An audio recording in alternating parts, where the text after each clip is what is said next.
Hey, I'm Spencer with energeticcity.ca, and this is the Community Roundup, which is sponsored by Brad's Furniture and Appliances, which is right across the street from us. Hi, Brad. Hi, Brad. So, today I'm here with Karen from the Northern Environmental Action Team. I just noticed that I am also wearing the same thing as the wall essentially behind me, which is very distracting for me. I think you look better. Thank you. We're going to power through it. So, Karen, we're going to talk a little bit about the Nourish program. Yeah. You guys were recently approved for a 3-year grant at $50,000 per year. How do you guys plan on building the existing program, not just this year, but over the next 3 years?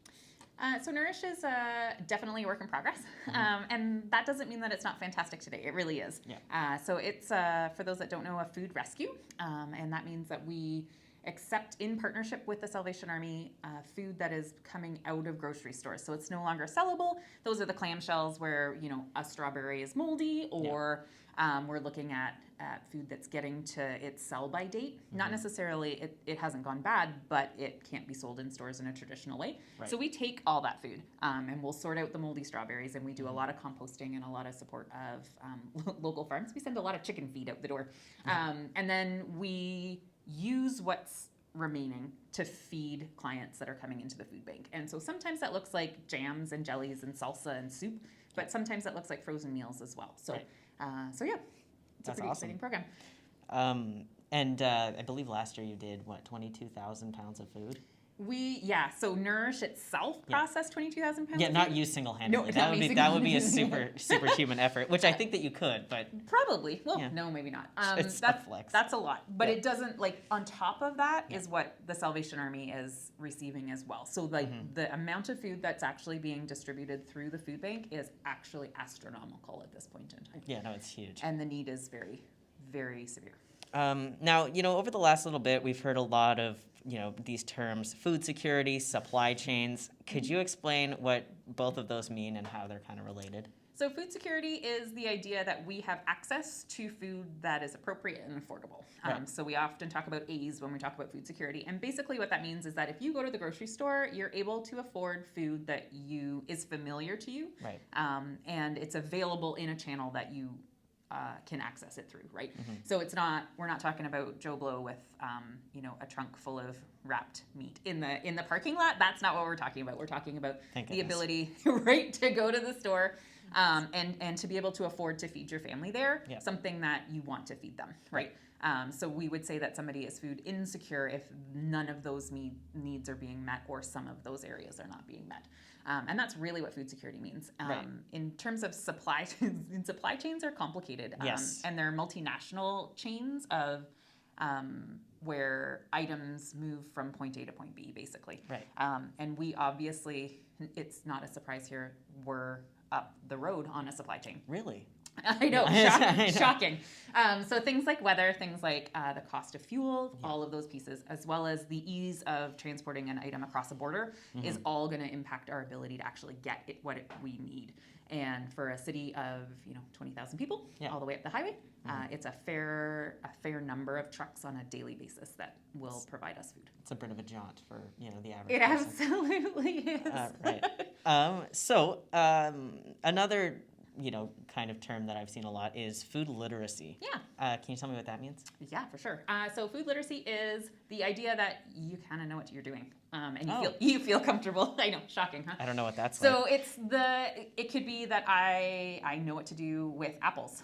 I know how to read a recipe. I can make dinner. I can utilize my tools and figure out if I have, say, extra tomatoes. I can find a recipe to be able to process those. Right.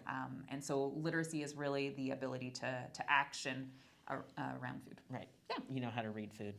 And that, like, nutritional labels and all of those fun things, right? No, like, there's important. a lot of components there. For sure. I bought Italian sausages the other day, and then for the nutritional facts, they just had a note at the bottom being like, 5% is not a lot, and then 15 is a lot. And I was like, thank you. I did not know that. Thank you for that. I used to take all of my kids once a week. They would go shopping with me because they planned our meals for the week.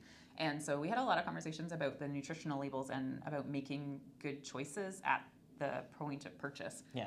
So even like chickpeas, right? You would think that they're all pretty much the same, but there's nutritional differences between each brand. So Yeah, and you have to be careful like with how they're measuring it, because I think I was looking at it like a box of Ritz crackers, and it's like, this is per 3 Ritz crackers. I'm like, who the heck just eats 3 Ritz crackers? And they're like, oh, I'm calling it a day.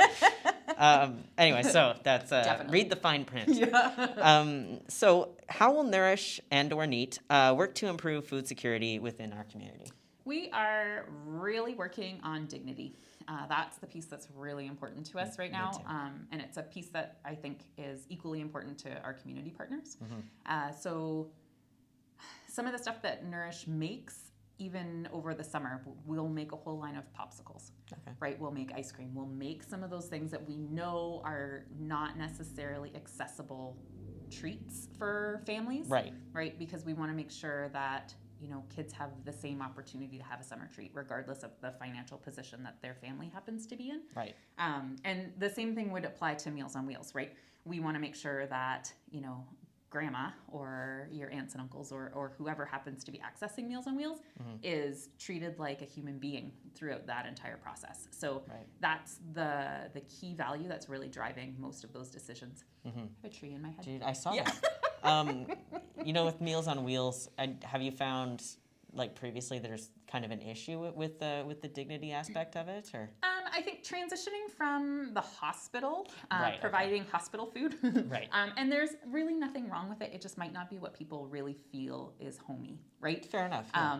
And I think when you get to that point where you're really looking at your food budget and trying to cut things out, that the joy that food can give you is also something that you lose as a byproduct. So we're talking about ensuring that people get meals that make them feel like they're valued and appreciated in our community. Right. So like, say like a lasagna instead of like, here's beef broth for the 4th time this week. Exactly. Gotcha. Yeah. Okay. Yep. That makes sense. Now, for back to the grant that we talked about earlier, will any of that grant go towards expanding other programming that the Northern Environmental Action Team provides? No, it's a Nourish grant. All right, just specifically Nourish. Which is great, yeah. Well, great. We can go back to talking about Meals on Wheels. How's it going so far in the 2022? It's going really well. That's awesome. Yeah. You still need volunteers? We always need volunteers. Okay. How do those interested get involved? If you come to our website, which is neat.ca, there is a volunteer link right at the top. Nice. And it'll put you right in the right spot. Excellent. Yeah. Let's switch gears now. Let's talk about community gardens. So registration opened up. The plots at the Taylor Community Garden opened up today. It's a beautiful day. It is. It's a beautiful snowy day. Really thinking about flexing that green thumb.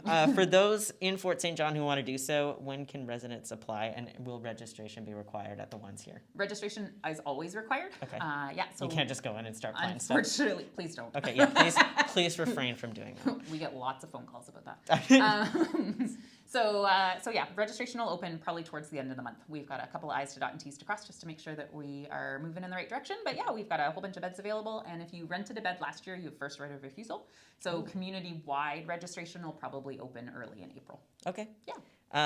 And what's the plan this year with the garden? You doing anything special? Or?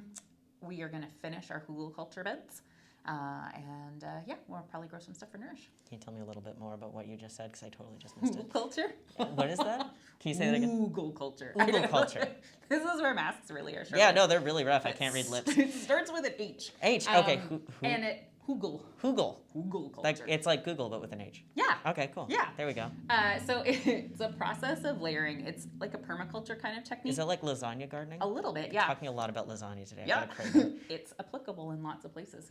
So yeah, so what usually you find is you've got big logs and they kind of make the center of your hugel. So hugel is a raised mound in a garden. Right. And then what that does is it allows you to have, it's more growing space. Right. So because you have a vertical on both sides, and then you also have shade. So you can really kind of plan where you want your plants to go based on what they really need. And then the organic material in the middle of your hugels will decompose over time. It's a funny word. That's a fun word. It is a fun word. I'm going to say that later.